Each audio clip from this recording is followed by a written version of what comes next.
लाओ, बालक तुम अबो,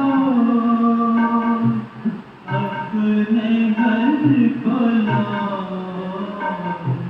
शांत स्वरूपात्मा अचल आरडो। ओम शांति ओम शांति ओम शांति ओम शांति।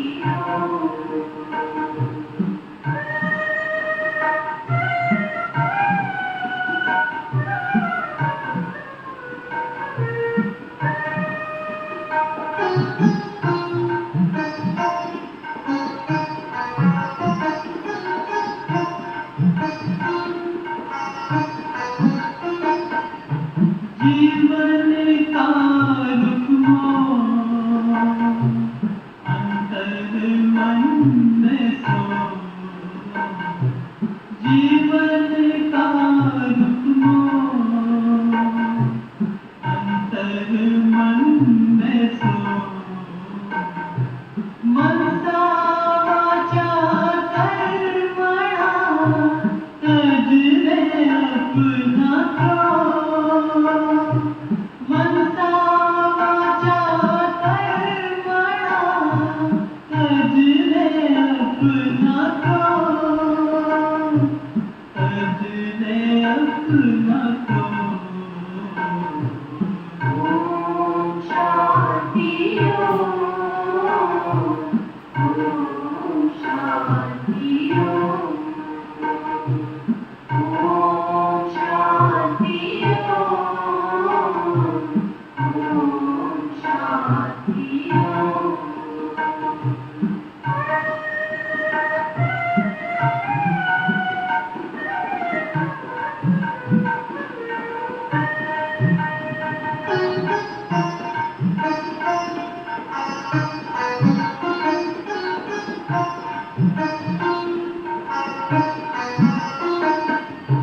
सृष्टि का भूगोल ईश्वर धन में खो। सृष्टि का भूगोल ईश्वर धन में खो। निर्विकार निस्वार्थ बन तुझसे है अनुरोध। निर्विकार निस्वार्थ बन तुझसे है अनुरोध, तुझसे है अनुरोध। ओम शांति ओम शांति ओम शांति ओम शांति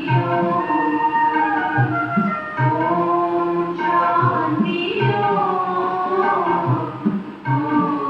शांति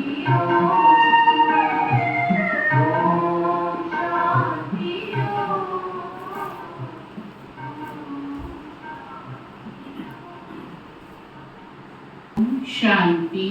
ओम शांति। आज बाबा कहते मीठे बच्चे, तुम्हें बाप समान खुदाई खिदमतगार बनना है।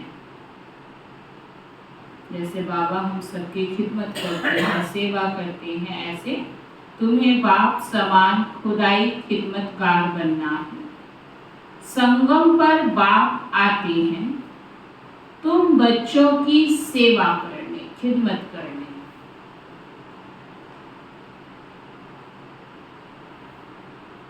प्रश्न है, यह पुरुषोत्तम संगम युग ही सबसे सुहावना और कल्याणकारी है, कैसे?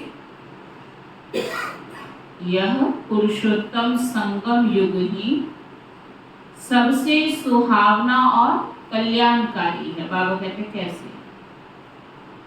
इसी समय तुम बच्चे स्त्री और पुरुष दोनों ही उत्तम बनते हो।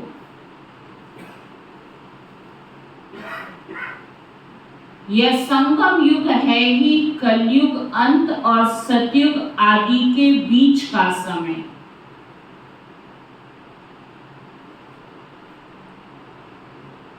इस समय ही बाप तुम बच्चों के लिए ईश्वरीय यूनिवर्सिटी खोलते हैं,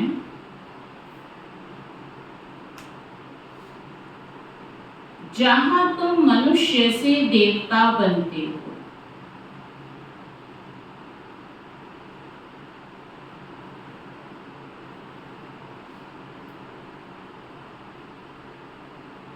ऐसी यूनिवर्सिटी सारे कल्प में कभी नहीं होती ना। सारे कल्प में बाबा कहते हैं ऐसी यूनिवर्सिटी नहीं होती। इसी समय सबकी सद्गति होती है।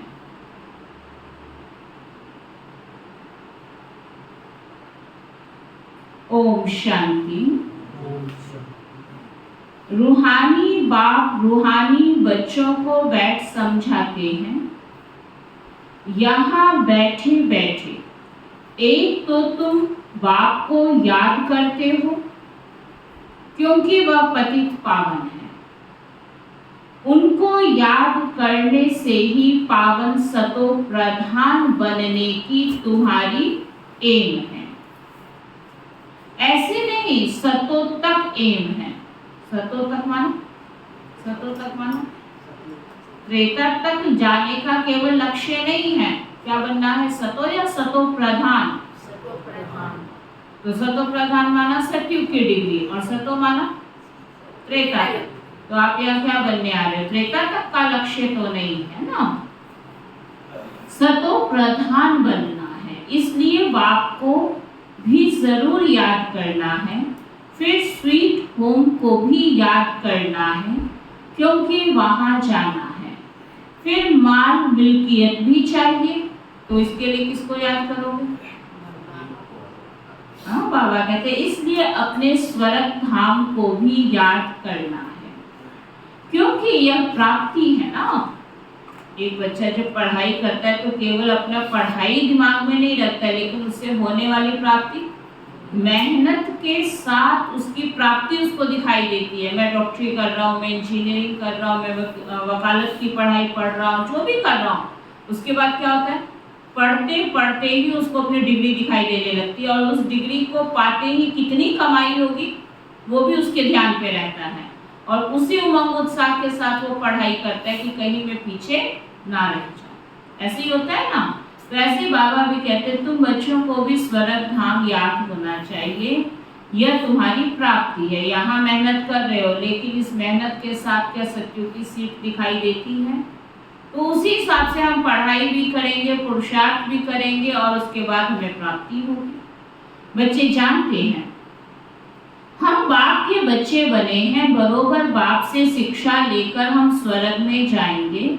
नंबरवार पुरुषार्थ अनुसार पढ़ाई हम सब पढ़ रहे हैं, लेकिन पढ़ने में तो सब नंबरवार है ना। पढ़ाने वाला एक जैसा है, लेकिन पढ़ने में फिर हम सब नंबरवार हैं। बाकी जो भी जीव की आत्माएं हैं वह शांति धाम में चली जाएंगी। घर तो जरूर जाना है। बच्चों को यह भी मालूम हुआ अभी है रावण राज्य, इसकी भेंट में सत्युग को फिर नाम दिया जाता है राम राज्य। 2 कला कम हो जाती है, उनको सूर्यवंशी, उनको चंद्रवंशी कहा जाता है। जैसे कृष्ण की डिनाइस्टी एक ही चलती है, वैसे यह भी एक डिनाइस्टी है, राजधानी है ना सारी, परंतु उसमें सूर्यवंशी है और चंद्रवंशी है। यह बातें और कोई शास्त्रों में नहीं है। बाप बैठ समझाते हैं, जिसको ही ज्ञान अथवा नॉलेज कहा जाता है। स्वर्ग स्थापन हो गया, फिर नॉलेज की क्या दरकार? सतयुग के बाद हमें ये ज्ञान चाहिए। बाबा कहते हैं जब डिग्री मिल जाती है उसके बाद कौन पढ़ाई पढ़ता है? पढ़ता है कोई? तो बाबा कहते हैं नॉलेज की वहां कोई दरकार ही नहीं है। यह नॉलेज बच्चों को पुरुषोत्तम संगम युग पर ही सिखलाई जाती है।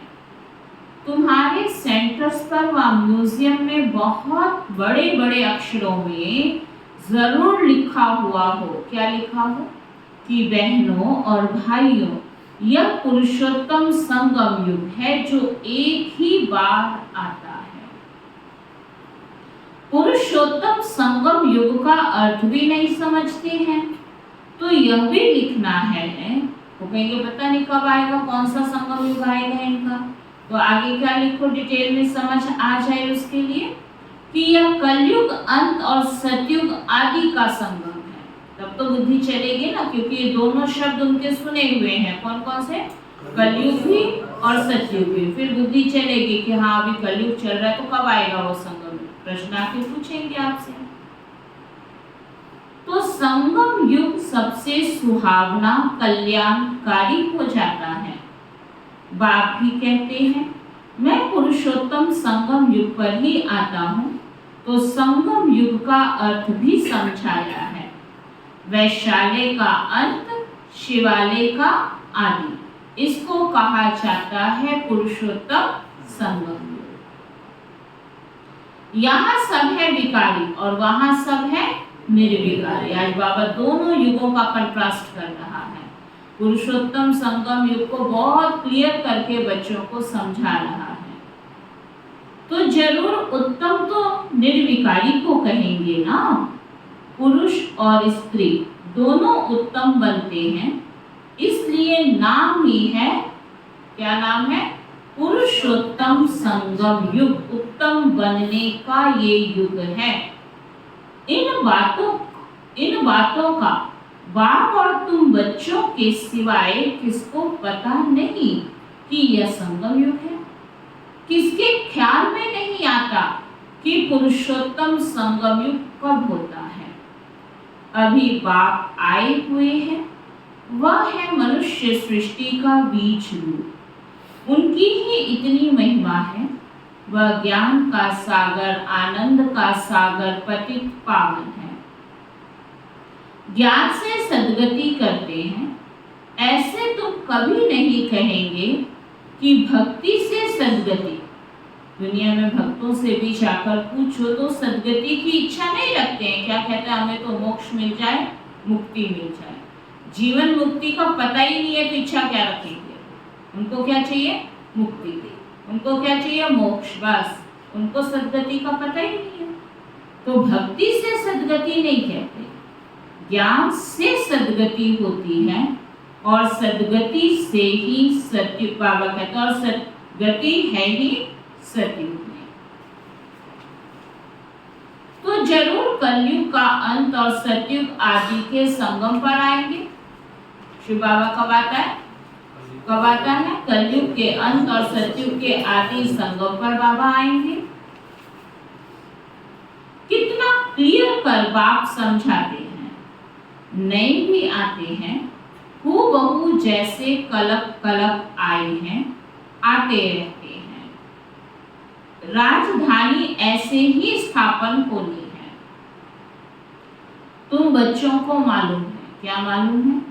हम खुदाई खिदमतगार सच्चे सच्चे ठहरे। क्या सुन रहे हो? बच्चे ठहरे या सच्चे सच्चे ठहरे? दोनों में अंतर है। आज बाबा खुद खुदाई खिदमतगार बनकर आया है, तुम्हारी खिदमत कर रहा है, तो तुम सब कौन हो? बाबा कहते खुदाई खिदमतगार सच्चे सच्चे ठहरे। सच्चे सच्चे शब्द बाबा ने क्यों बोला? आज से पहले कभी नहीं सेवा की है। भक्ति में कोई सेवा का काम नहीं किया होगा, कोई दान पुण्य नहीं किया होगा, फिर बाबा ने ये शब्द क्यों बोला? क्योंकि भक्ति में आपने जो कुछ भी किया, चाहे सेवा की, दान किया, पुण्य किया, तब बाप को पहचानते नहीं थे, बिना पहचान के सब कुछ किया। और अब आपने सत्य को पहचान कर, समझ कर फिर उसकी सेवा में हाजिर हुए। तो दोनों में अंतर है या नहीं? एक है मैं जानती नहीं हूँ कि क्या हो रहा है क्या नहीं हो रहा, आपने मुझे बताया, मैंने सहयोग भेज दिया, पहुंचा नहीं पहुंचा कोई पता नहीं। एक है कि जो लेने वाला है वो सचमुच धरती पर आ गया और वो हमें श्रेष्ठ कर्म का ज्ञान दे रहा है, और उस श्रेष्ठ विधि से हम सेवा में अपना तन मन धन जो भी हम खिदमत कर रहे हैं, ये क्या हो गया, सच सच हाजिर हो गए ना। एक को थोड़े ही पढ़ाएंगे, एक पढ़ते हैं, फिर इन द्वारा तुम पढ़कर औरों को पढ़ाते हो, इसलिए यहाँ यह बड़ी यूनिवर्सिटी खोलनी पड़ती है। सारी दुनिया में और कोई यूनिवर्सिटी है ही नहीं, ना कोई दुनिया में जानता है कि ईश्वरीय यूनिवर्सिटी भी होती है। अभी तुम बच्चे जानते हो, गीता का भगवान शिव आकर यह यूनिवर्सिटी खोलते हैं, नई दुनिया का मालिक देवी देवता बनाते हैं। इस समय आत्मा जो तमो प्रधान बन गई है, फिर उसको ही सतो प्रधान बनना है। इस समय सब तमो प्रधान है ना। भल कई कुमार भी पवित्र रहते हैं, कुमारियां भी पवित्र रहती हैं, सन्यासी भी पवित्र रहते हैं, परंतु आजकल वह पवित्रता नहीं है। दुनिया में बहुत है, लेकिन जिन्होंने शिव बाबा को पहचान लिया और उसकी श्रीमत अनुसार पवित्र बनते हैं, वो पवित्रता वास्तविक पवित्रता है। ऐसे तो दुनिया में बहुत पवित्र रहते हैं, बाबा ने कहा है ना। पहले पहले जब आत्माएं आती हैं तो वो पवित्र रहती है। कहाँ आती है? जब परम धाम से इस धरती पर आते हो तो कौन से स्वरूप में आते हो? पवित्रता होने के कारण ही आत्मा सातों गुणों से संपन्न रहती है। चाहे वो सतयुग में आए, चाहे वो त्रेता में आए, चाहे वो द्वापर में आए, चाहे कलयुग में आए। लेकिन फिर जब आने के बाद जन्म मरण में आते हो, देह अभिमान में आते हो, तो आपकी क्वालिटीज फिर देह अभिमान के कारण आत्मा की कम होने लगती है। लेकिन जब ऊपर से पहला जन्म हमारा इस धरती पर होता है, तो संपूर्ण पवित्रता के आधार पे ही हम धरती पर जन्म लेते हैं। फिर अपवित्र बन जाते हैं, क्योंकि तुम जानते हो सतो प्रधान, सतो रजो तमो से सबको पास होना होता है। अंत में सब तमो प्रधान बन जाते हैं। अभी बाप सन्मुख बैठ समझाते हैं, यह झाड़ तमो प्रधान जर्जरी भूत अवस्था को पाया हुआ है, पुराना हो गया है, तो जरूर इनका विनाश होना चाहिए। यह है वैरायटी धर्मों का झाड़, इसलिए कहते हैं विराट लीला। कितना बड़ा बेहद का झाड़ है।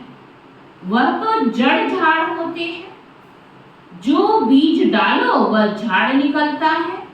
लेकिन ये बाबा क्या कह रहे हैं? ये तो वैरायटी धर्मों का वैरायटी चित्र है। जो बीज डाले वही तो नहीं निकलेगा ना। बीज तो बाबा आदि सनातन देवता धर्म का डलवा रहा है, लेकिन बाद में धीरे धीरे तो अनेक धर्म आ जाएंगे, अनेक मठ पंथ आ जाएंगे। तो बाबा कहते हैं तो वैरायटी है ना। है सब मनुष्य, परंतु उनमें वैरायटी बहुत है, इसलिए विराट लीला कहा जाता है। सब धर्म कैसे नंबरवार आते हैं यह भी तुम जानते हो। सबको जाना है और फिर कहाँ जाना है? कहाँ जाना है? आना कहाँ है? सबको जाना है फिर आना है। यह ड्रामा बना हुआ है भी कुदरती ड्रामा। कुदरत यह है जो इतनी छोटी सी आत्मा अथवा परम आत्मा में कितना पाठ भरा हुआ है। परम आत्मा को मिलाकर क्या कहते हैं? परमात्मा कहा जाता है।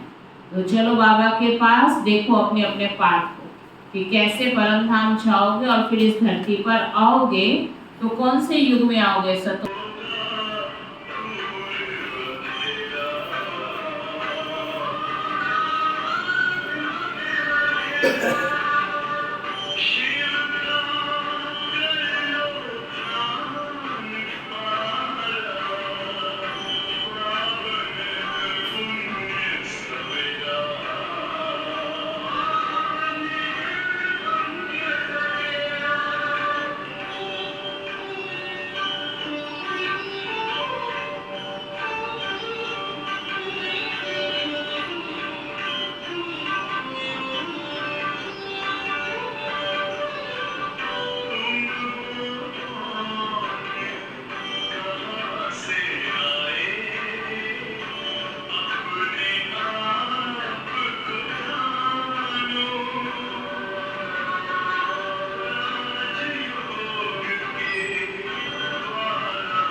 परम आत्मा को मिलाकर परमात्मा कहा जाता है। तुम उनको बाबा कहते हो क्योंकि सभी आत्माओं का वह सुप्रीम बाप है ना। बच्चे जानते हैं आत्मा ही सारा पाठ बजाती है, मनुष्य नहीं जानते। वह तो कह देते आत्मा निर्लेप है, वास्तव में ये अक्षर रॉन्ग है। यह भी बड़े बड़े अक्षरों में लिख देना चाहिए। क्या लिख दो कि आत्मा निर्लेप नहीं है। आत्मा ही जैसे जैसे अच्छे व बुरे कर्म करती है वह ऐसा फल पाती है। सुना, सब पाप कर्म का पुण्य कर्म का फल मिलता है। ऐसे नहीं कह सकते कि आत्मा निर्लेप है। बुरे संस्कारों से पतित बन पड़ती है तब तो देवताओं के आगे जाकर उनकी महिमा गाती है। अभी तुमको 84 जन्मों का पता पड़ गया है और कोई भी मनुष्य नहीं जानता। तुम उनको 84 जन्म सिद्ध कर बतलाते हो तो कहते क्या यह शास्त्र सब झूठे हैं? क्योंकि सुना है मनुष्य 84 लाख योनियां लेती हैं, शास्त्रों में ऐसा सुना है।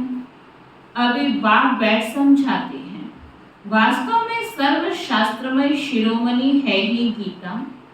बाप अभी हमको राजयोग सिखला रहे हैं जो 5000 वर्ष पहले सिखलाया था। तुम जानते हो हम पवित्र थे, पवित्र गृहस्थ धर्म था। अभी इनको धर्म नहीं कहेंगे, अधर्मी बन पड़े हैं अर्थात विकारी बन गए हैं। इस खेल को तुम बच्चे समझ गए हो। यह बेहद का ड्रामा है जो हर 5000 वर्ष बाद रिपीट होता रहता है। लाखों वर्ष के बाद तो कोई समझ भी ना सके। यह तो जैसे कल की बात है। 5000 वर्ष कैसे, लाखों के अगर उससे देखें तो जैसे कल की बात है। तुम शिवालय में थे, आज वैशाली में हो, कल फिर शिवालय में होंगे। सतयुग को कहा जाता है शिवालय और त्रेता को बाबा कहते त्रेता को क्या कहेंगे? सैनी कहेंगे। इतने वर्ष वहां रहेंगे, पुनर्जन्म में तो आना ही है। इनको कहा जाता है रावण राज्य।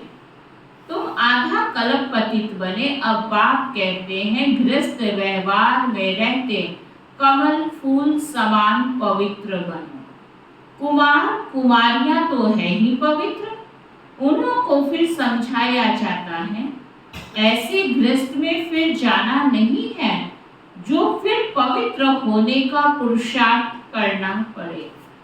भगवान वाच है ही कि पावन बनो, तो बेहद के बाप का मानना पड़े ना।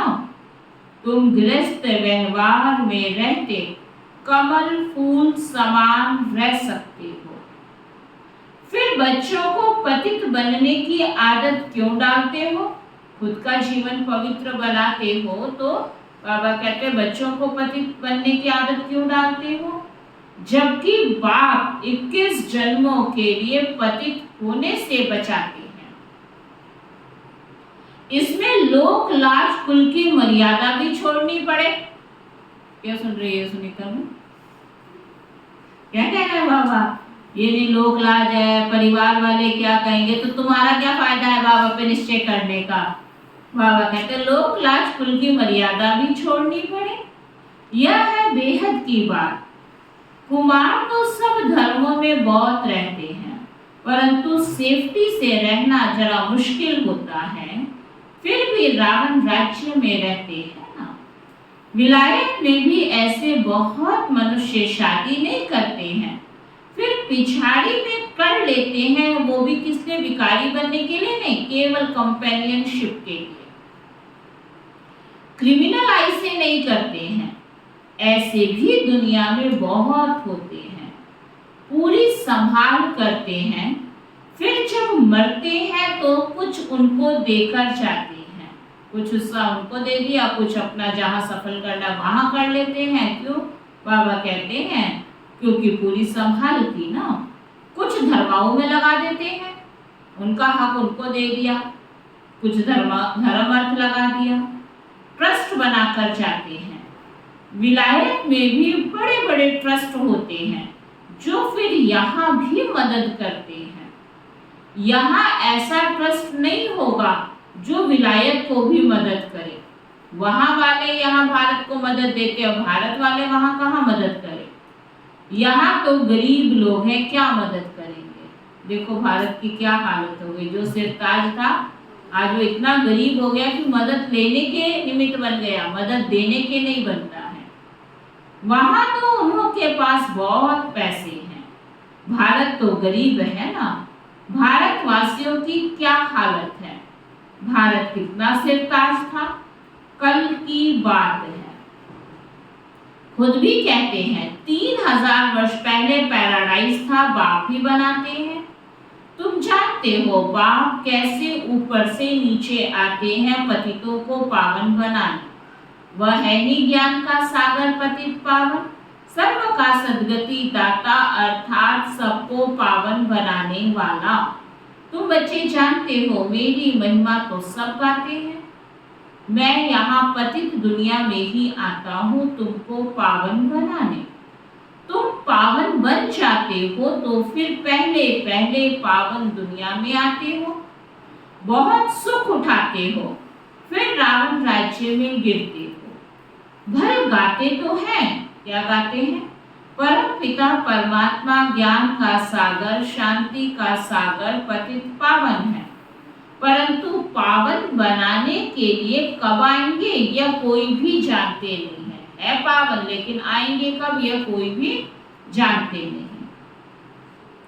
बाप कहते हैं तुम मेरी महिमा करते हो ना, अब मैं आया हूं तुमको अपना परिचय दे रहा हूं। मैं हर 5000 वर्ष के बाद इस पुरुषोत्तम संगम युग पर आता हूं। कैसे आता हूं वह भी समझाता हूं। चित्र भी है।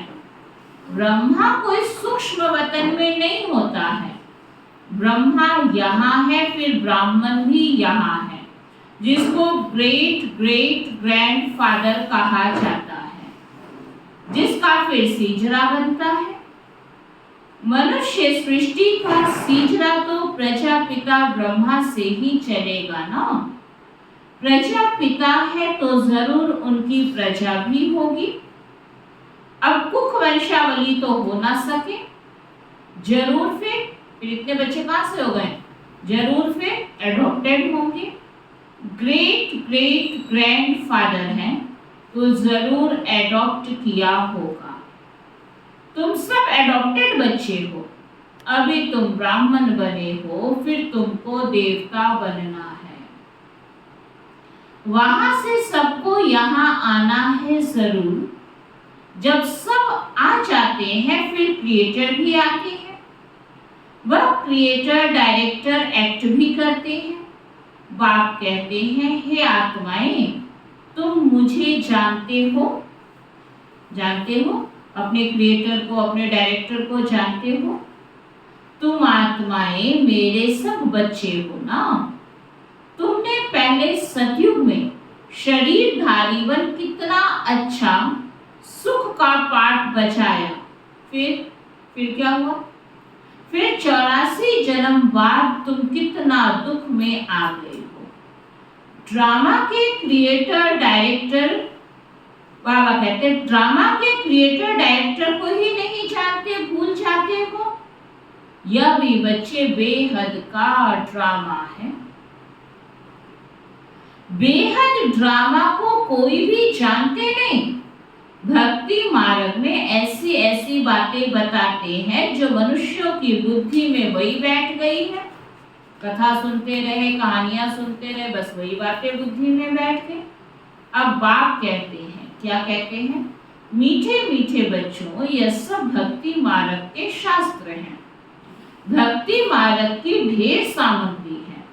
जैसे बीज की सामग्री झाड़ है, इतने छोटे बीज से झाड़ कितना अथाह फैल जाता है। बीज कितना सा होता है, देखा है कभी?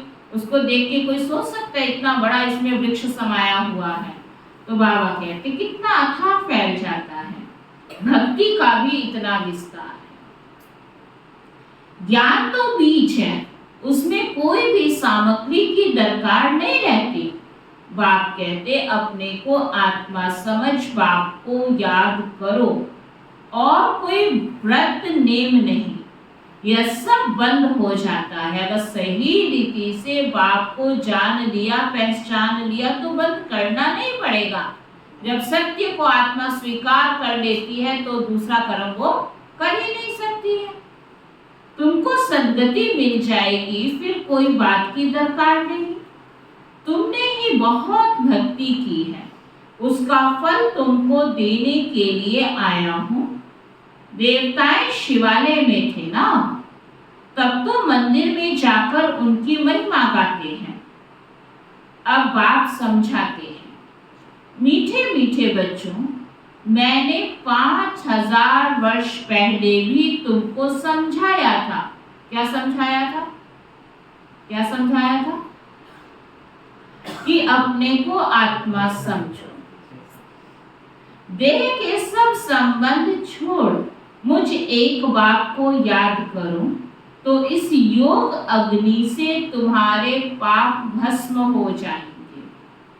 बाप जो कुछ अभी समझाते हैं, कल्प कल्प समझाते आए हैं। गीता में भी कोई कोई अक्षर अच्छे हैं। कौन सा अक्षर बाबा ज्यादा याद करता है मुरली में? देखिए किसको टच होता है। हाँ जी आरती बहन जी, अरे आप तो पास हो गए। बाबा कहते हैं मन मनाभव अर्थात मुझे याद करो। शिव बाबा कहते हैं मैं यहाँ आया हूँ, किसके तन में आता हूँ वह भी बताता हूँ। ब्रह्मा द्वारा सब वेदों शास्त्रों का सार तुमको सुनाता हूँ। चित्र भी दिखाते हैं परंतु अर्थ नहीं समझते। अभी तुम समझते हो शिव बाबा कैसे ब्रह्मा तन द्वारा सब शास्त्रों आदि का सार सुनाते हैं। 84 जन्मों के ड्रामा का राज भी तुमको समझाते हैं। इनके ही बहुत जन्मों के अंत में आता हूँ। यही फिर पहले नंबर का प्रिंस बनते हैं, फिर 84 जन्मों में आते हैं। कौन? अच्छा, मीठे मीठे सिकी लधे बच्चों प्रति माता पिता बाप दादा का याद प्यार और गुड मॉर्निंग। रूहानी बाप की रूहानी बच्चों को नमस्ते। हम सब रूहानी बच्चों की रूहानी बाप दादा को दिल व जान सिखवा प्रेम से नमस्ते नमस्ते नमस्ते।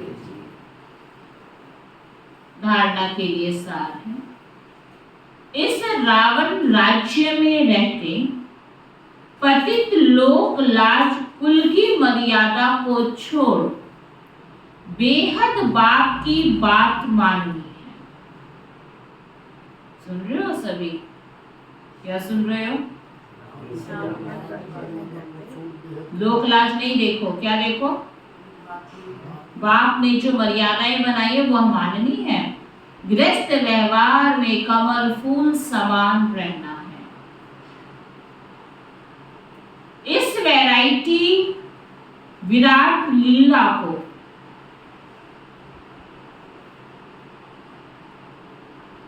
अच्छी तरह समझना है। सुना क्या कह रहे बाबा? ये ड्रामा है ना, इस ड्रामा के चक्र को अच्छे से समझो। विराट लीला को अच्छी तरह समझना है। इसमें पाठ बजाने वाली आत्मा निर्लेप नहीं,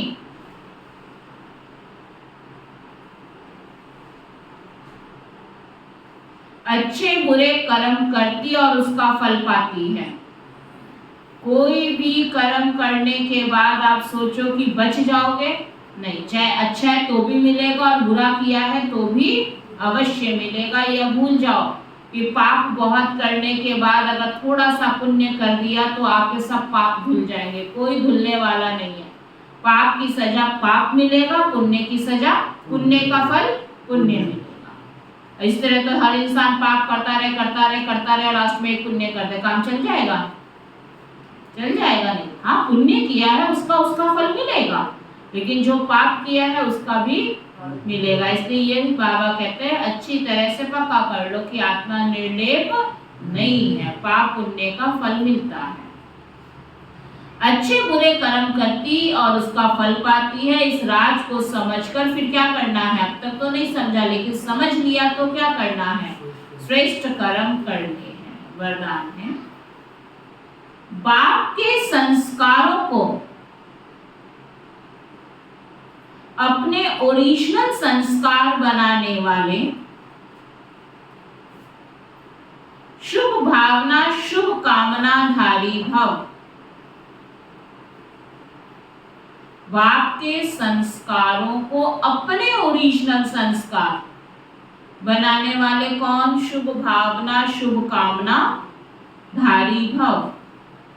अभी तक कई बच्चों में फीलिंग के, किनारा करने के, परचिंतन करने व सुनने के भिन्न भिन्न संस्कार हैं, जिन्हें कह देते हो कि क्या करें, मेरे ये संस्कार हैं। ये मेरा शब्द ही पुरुषार्थ में ढीला करता है। यह रावण की चीज है, मेरी नहीं है। जब तक तुम मेरा कहते रहोगे तब तक ये संस्कार चेंज नहीं होंगे। मेरे को छोड़ा जाता है क्या? पराई चीज को छोड़ी जाती है ना। तो बाबा क्या हमें समझा रहे हैं, ये तुम्हारी चीज नहीं है, ये किसकी है? रावण की है। लेकिन जो बाप के संस्कार हैं वही ब्राह्मणों के ओरिजिनल संस्कार हैं। वह संस्कार है कौन से? विश्व कल्याणकारी शुभ चिंतनधारी। सुना, बाप के संस्कार कौन से हैं? विश्व कल्याणकारी और शुभ चिंतनधारी, सबके प्रति शुभ भावना शुभ कामना धारी। स्लोगन है, जिनमें समर्थी है वही सर्व शक्तियों के खजाने का अधिकारी है। क्या कहा बाबा ने? जिनमें समर्थी है वही सर्व शक्तियों के खजाने का अधिकारी है।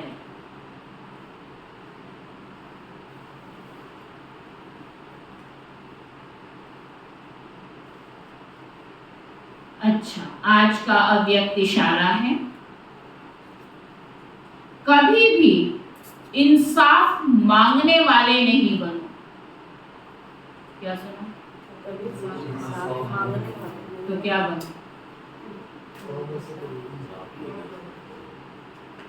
बाबा कहते हैं इंसाफ मांगने वाले नहीं बनो। किसी भी प्रकार के मांगने वाला स्वयं को तृप्त आत्मा अनुभव नहीं करेगा। जब कुछ भी तो मांग ही रहे हो ना, तो आप तृप्त नहीं हो सकते। महादानी भिखारी से एक नया पैसा लेने की इच्छा नहीं रख सकते। कितनी गहरी बात बाबा ने कही। जो दानी की लिस्ट में होते हैं ना, वह चाहे 1 रुपया ही क्यों ना हो, चाहे नया पैसा, वो नहीं ले सकते। क्यों? क्योंकि वो दानी है, देने वाले हैं। अगर जरा सा भी ले लिया तो वो दानी की लिस्ट से हट जाएंगे।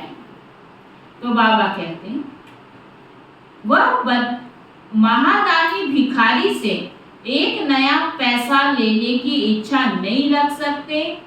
यह बदले व यह करे व यह कुछ सहयोग दे, कदम आगे बढ़ावे, ऐसे संकल्प व ऐसे सहयोग की भावना परवश शक्तिहीन भिखारी आत्मा से क्या रख सकते हैं? क्या समझ में आया? क्या समझ आया कपिल भाई? बस मौज से सुनते रहते हैं सारे मुरली, समझ आए ना आए। क्या समझ में आया? सुनीता,